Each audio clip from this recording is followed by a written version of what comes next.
Hey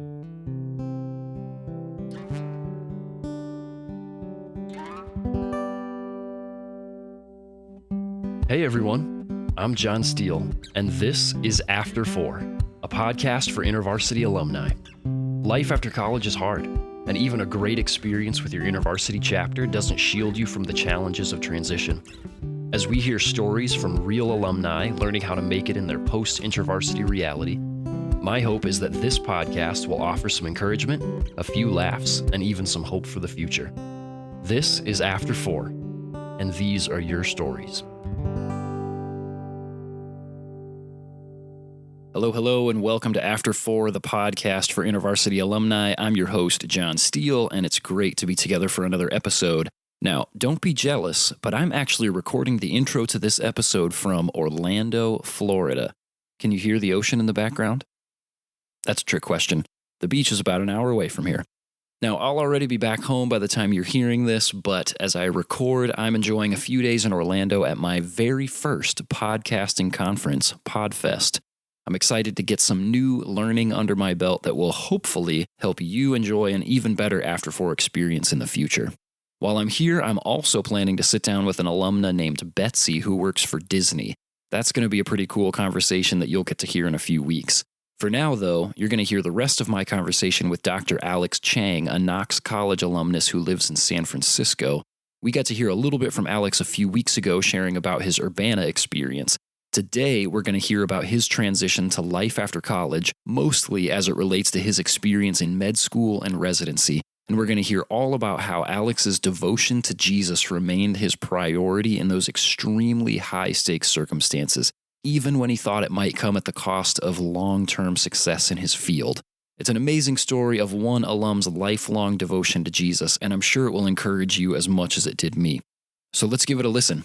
Here's Alex. And this one's for you, alumni. Alex, welcome to the podcast. Thanks, John. Thanks for having me. Of course. I'm so excited to get to chat with you here. So why don't you just give a quick introduction, Alex, so that we can get to know you, just a little bit of background about who you are, what you do. Yeah, so my name's Alex Chang. I grew up in San Francisco, California. Went to college at Knox College in Illinois. And there I encountered InterVarsity and was part of InterVarsity all my years at college. After that, I went on to become a doctor, trained in medical school in Chicago at Rush Medical College, and then Albany Medical Center for residency in New York.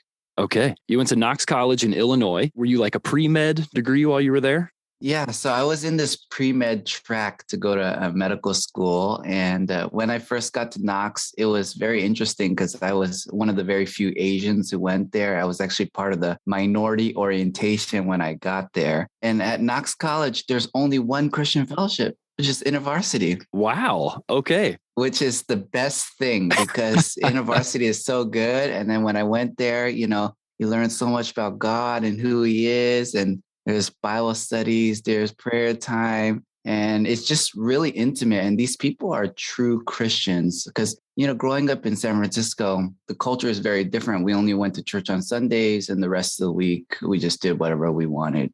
But, when I got there, I saw people who were actually reading the Bible, wanting to learn about God, wanting to really pray. And it really changed my life to the point where when I came back to San Francisco, I told my family that, hey, in the Bible, it says that we need to follow God with our all. Wow. With everything as number one. And they said, no, it doesn't say that. And then they said, people are just trying to take you away from becoming a doctor. But I said, no, in the Bible, we're supposed to love God more than anything else. And it was kind of just like revealing things in their heart. And in the end, they kept debating me. So I told them to go ask the pastor. And then they found out, we're actually supposed to love God more than anything else in the world. So that's why I'm so thankful for Knox College and just InterVarsity in general is just showing me who God really is and how we should be living as Christians. That's really interesting that, your family's response was, no, people are just trying to take away your focus from your studies, from med school, from becoming a doctor, things like that. Was that a priority shift that happened for you as well? Of here are the things that are number one in my life. And then I actually met this community and met Jesus in some really powerful ways that shifted. What was that shift like for you in college? Oh, absolutely. Yeah. When I went into college, it was all about becoming a doctor, going the pre-med track. But I realized and learned that there's a God who loves me so much more and is so much greater than anything else I can ever desire. So he became my number one there at Knox College. And, since then, that change and that shift in my mind has helped me so much more because when my occupation was put to the test, when I was put to the test in medical school and residency, I had such great peace because God was all I needed. I could fail out and I'd still be happy and okay with Christ. Wow. I want to hear more about some of those stories. Before we do that, though, as you think about Knox College and approaching graduation, I wonder, studying what you had studied, having the experiences that you did with InterVarsity there, and looking towards your next phase of life, your next phase of education and training, what were some of the expectations that you had for your life after graduating from your undergrad program? Well, after graduating from undergrad, as I was approaching graduation, I just knew that I wanted to follow God with my whole life for the rest of my life. And it wouldn't matter whether I was a doctor or doing something else. I just really wanted to just serve God and be with Him and commit my whole life to Him. InterVarsity really helped pave the road for that, shape me in who I am, and gave me a very firm foundation so that I can finish graduate school and everything. Some of the things that university really taught me was how to read the Bible, how to lead Bible studies, and that technique would continue for the rest of my life. Another thing that I learned was Sabbath days, taking that one day off every week to just be with God and rest in His presence, to worship Him, to enjoy Him. It has been so critical in helping me the rest of my life so far. I did want to continue pursuing becoming a doctor. I felt like that was where God called me into. I enjoyed talking to people, socializing with them, and I also really loved science and really loved learning. And I was good at it. So that's the path that I ended up taking. But the other path that I could have taken was maybe becoming a pastor. I really was thinking about that at some point and actually took some seminary classes later on to just see what it was like. So there's a couple of things that stand out to me as I listen to you talk. I mean, one is that you said primarily the thing that I wanted to do when I graduated was continue following Jesus with my whole life. When you graduated and moved into these next stages of life, has that been harder than you expected? Was it different than you anticipated it being? Like, what has it been like for you to continue saying yes at every sort of new phase of life as you've moved forward from Knox College? It's been a difficult journey, but overall, I've persevered. God has been helping me to keep Him as number one. I think medical school was very tough. I was studying all the time, and my relationship with God was strong. But I think as I got to residency, when you have to work your 120 hours a week, your Sundays can be gone. When you have Saturday and Sunday off, it's called a golden weekend where you have 2 days off. That's actually a reward that you only see maybe once every 3 or 4 months. Oh my goodness. So you're prohibited from going to church because you have to work. Sometimes you can't even take a Sabbath day and rest with God. So I think that type of thing where you're prevented from spending quality time with Him, that sort of can hurt your faith. And so I definitely felt like it did make me a little bit more distanced from God, but then it also helped me to know deep down inside who God was and follow Him at another level as well. In medical school, my second year of medical school was the hardest time for me in probably my whole life. I failed all my tests the very first time in second year. I think I was like the lowest grade in the pathology class. And I just cried out to God, asking like, why? I had always been a 4.0 student. And then suddenly I failed all my exams. And, people were telling me, oh, you should stop having time with God and just study, because if you study more, you can learn more. You should stop having a Sabbath time with God and just study more and you perform better. But I just knew I was studying all the time, like I was just eating, studying, spending time with God, showering and sleeping. That's it. And I was just like, stopping those things won't really make that big of a difference. Plus, God is the most important thing in my whole life. I would not give up those things for anything else, even if I was to fail out of medical school. So I kept going, and, I studied even harder. But then here comes the second set of tests, and I failed all of them again. Wow. And I'm just like really broken. I'm like, God, did you really bring me here to become a doctor? Am I not supposed to be here? Am I doing something wrong? And I was like, I love you, God. I want to follow you with my all. And, there were definitely a lot of tears, a lot of pain during that time, but I kept pressing into God and kept spending time with him. And actually during that winter break, I spent time praying, and I suddenly got the idea to use flashcards in my mind. Okay. Like, just suddenly the idea came into my mind to use flashcards. And I had never used flashcards before in my entire life. I went to UCSF, bought a stack of pathology flashcards, and I started using them. And I even had to ask my sister, like, how do you flip this? How many times do you need to flip this so it stays in your memory? And I did that. And immediately everything was going into my mind. It was almost like God gave me the key to my mind so that things would go in. And soon when I got back to medical school, I turned all my books into flashcards, writing everything down. I have so many stacks of flashcards, and my grades, they shot up from the lowest grade in the class, and I shot way above average. Wow. And it was just life-changing. And I feel like I should not have made it through medical school and residency if it were not by the power of God and his help. And I know that he was with me. I know that he was helping me, and he has been always faithful in my life. That is absolutely amazing. I mean, the story of parallel faithfulness, of you choosing, I need this. Like, I need God in my life. I need to continue pursuing him, even though it feels like, and the world around me is telling me there's no space for that. Like, you do not have time to do that. And you saying, no, I'm going to keep doing this, even after failing 2 rounds of exams. And you said, no, I'm going to keep doing this. And that the answer to the question of what needs to be different was actually something else, and that God revealed this to you. What's amazing to me is also to think, like, had you not been spending that time with God, would that sort of revelation have even come to you?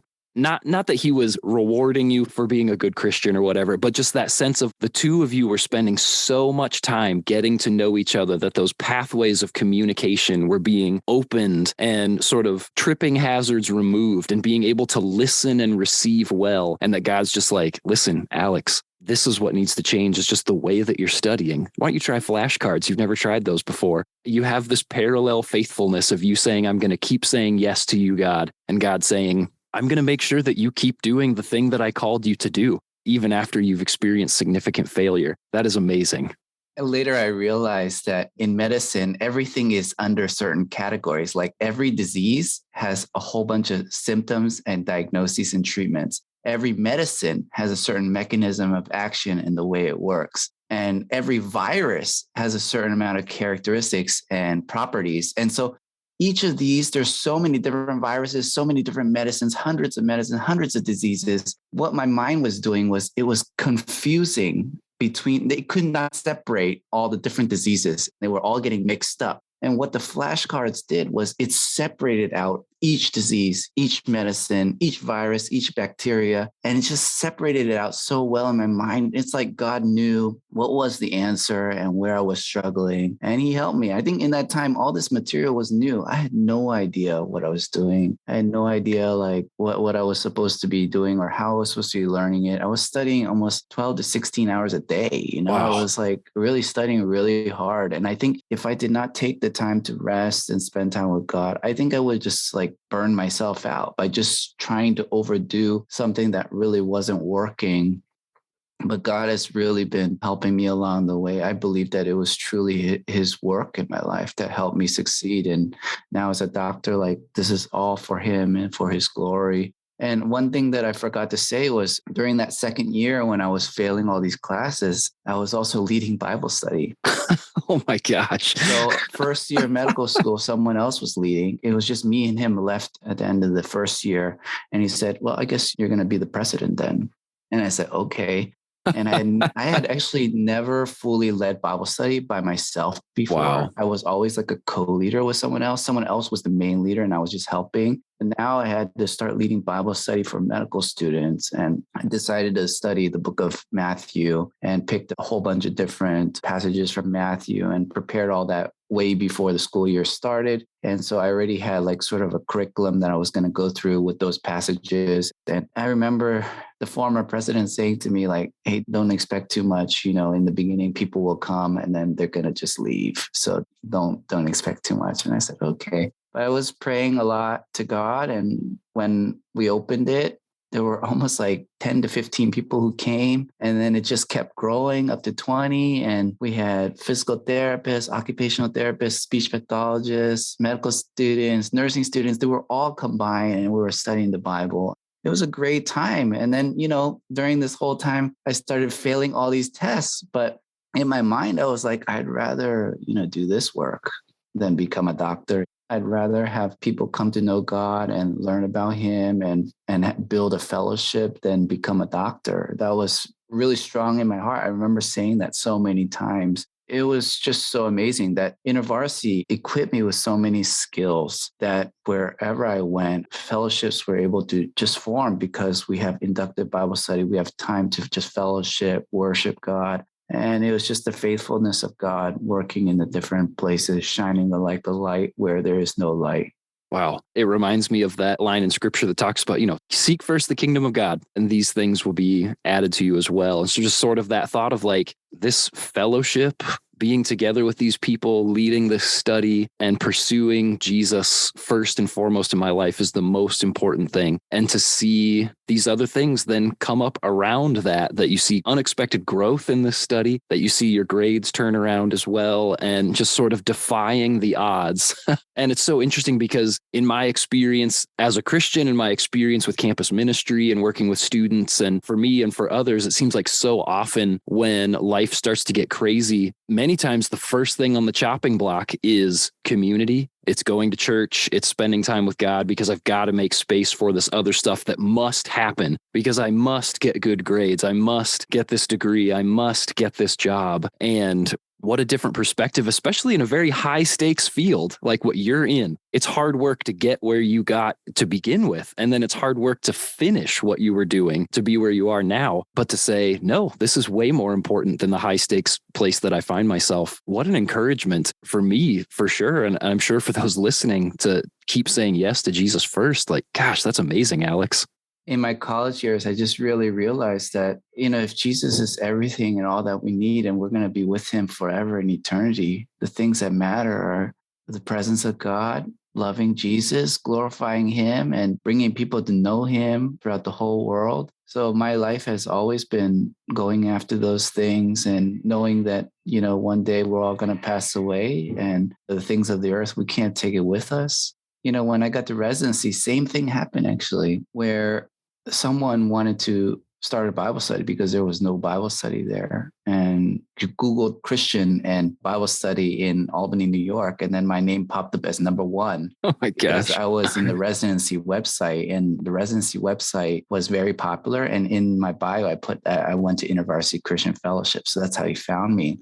And then we started a Bible study there. And then within 6 months, he dropped out, didn't want to keep leading. And then here I am, like leading a Bible study amidst residency where there's 120 hours a week I'm working. And I think it's, again, the goodness of God. I know everywhere I go, I want to be able to do the work of God and just serve him. In the beginning of residency, I didn't want to do any of that because it was going to be so tiring. But the Lord, I think he had a lot of other plans, Clearly. So then again, another fellowship was started. And it started growing and becoming bigger and bigger. And praise the Lord, it's still there today. Yeah, my life is going to be used for him wherever he will take me. And wherever we can be the light for Christ. That's amazing. So, Alex, you've given some really cool stories of what it looked like for you to be pursuing Jesus and inviting other people into that with you as you were going through these different stages. What about now? What does it look like for you to live out your faith in that context? So right now I'm in a private practice and surrounded with a lot of Christian people, and we are just loving upon patients, caring for them. I think healthcare is a very difficult field. When people come see a doctor, they're usually not coming because they're happy or everything's great and they just want to chat with you. But usually it's there's something really wrong. A lot of times it can be just asking if there's any need that they have that they want me to pray for. And then that usually opens some doors. And if they don't want any prayer, then I just respect that. But if they want prayer, then I pray for them. And it adds the other area of care is as healthcare professionals, the spiritual care is also very important in their lives. And they usually feel a lot better, more comforted, more taken care of. There's a lot of things in medicine that we cannot treat, things where it's a terminal illness and there's no more words to say. In the end, it's only God who can help you from this disease. I've been able to go on medical mission trips across the world. I'm part of an organization right now called GMA, Global Medical Missions Alliance, where we take college students into other countries and share the gospel, minister to people, treat their diseases, bring medicines and stuff. And we've been going quite regularly. And, that's been a joy. I feel like coming back to the college students has brought a lot more passion into my life because, college students seem a lot more passionate than we older people. They just have a bigger zeal for God and a bigger passion, which is contagious. That's amazing. And so great to be able to have that holistic care experience. That's something that I can't think back to any experience that I've had with that, interacting with healthcare professionals and them incorporating or asking the question of like, are you a person of faith? Is prayer something that's important to you, or any of those kind of soul care things, knowing that we are holistic people. We're not just people that, sort of physical input, physical output, and what's happening physically, that all of these things are tied together for us. And I can only imagine what it would be like to have a really quality doctor who can take care of me physically, but also incorporates the spiritual care as well. I would imagine that that's a great blessing to patients. That's exciting that they get to experience that with you.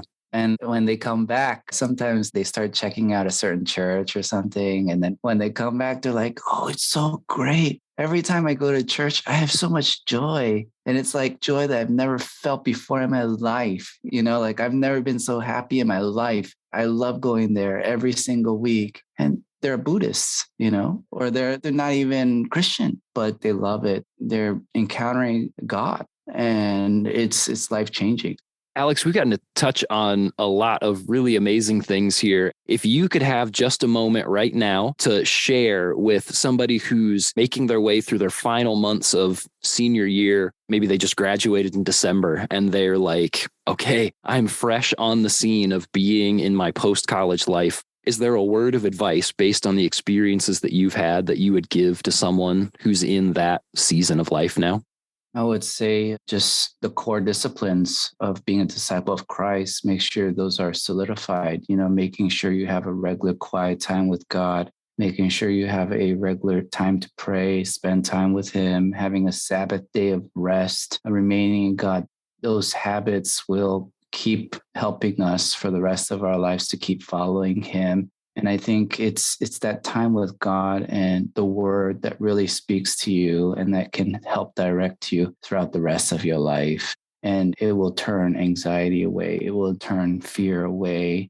I think that's what I would work on. And that's what helped me for the rest of my life, no matter where I went.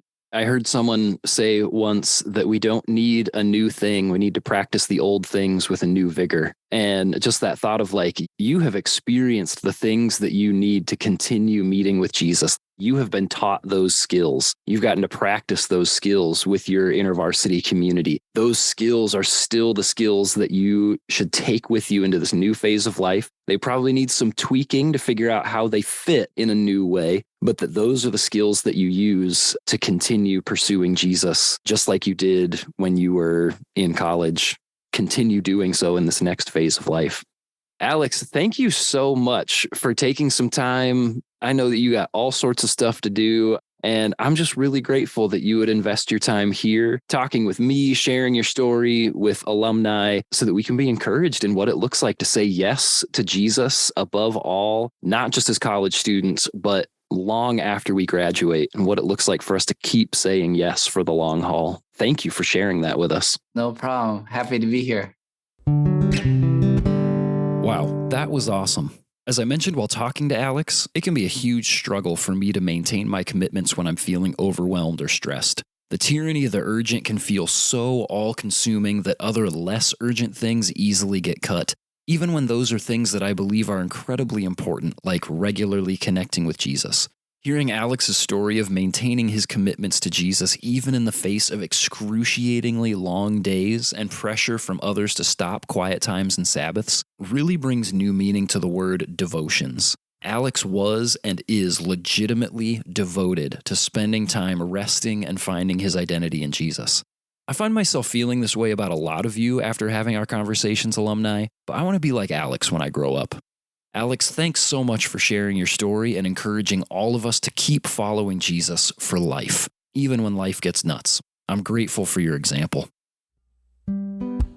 Hey, if there was anything that you learned, that you really enjoyed, or that encouraged you from today's conversation with Alex, send us a DM or tag us in a story. You can find us at After4Pod on Instagram and Facebook. We would really love to hear about it. Then be sure to come on back next week for my conversation with Mark, an alumnus who I like to describe as a Renaissance man. The unique combination of skills and interests that he has is truly fascinating. Let me put it for you this way. He's a powerlifting, international chess master with a PhD. That's enough to make any high-achieving Enneagram 3 quake in their boots just a bit. Come on back next week. You're going to like this guy. As always, thanks so much for joining us. If you haven't already, take a second to unlock your phone and subscribe to the podcast. If your platform lets you, leave us a rating and a review. And if you like what we're doing here, share us with your InterVarsity or other post-college friends. Thanks again for listening, and I will see you in the after, alumni.